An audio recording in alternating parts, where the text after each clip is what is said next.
গ্রেপ্তারের সময় তৌহিদ আফ্রিদি পুলিশকে বলেন, আমি পালাবো না, কোরআনের কসম, আমি ওমরা করে এসেছি, আমি ওমরা হজ করেছি, আমি শুধু আমার স্ত্রীকে নিয়ে ভয় পাচ্ছি, সে ৬ মাসের প্রেগন্যান্ট।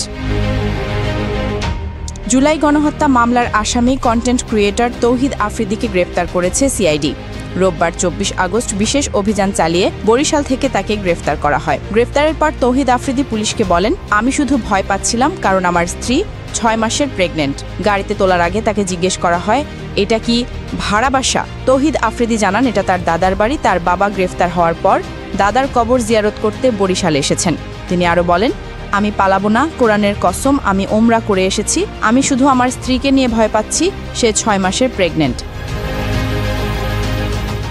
স্থানীয় সূত্রে জানা গেছে, রবিবার রাত 10:30টার দিকে নগরের বাংলা বাজার এলাকার একটি রোগ নির্ণয় কেন্দ্রের পাশের বাড়িতে সিআইডি অভিযান চালায়। পরে তৌহিদ আফ্রিদিকে সেখান থেকে আটক করা হয়।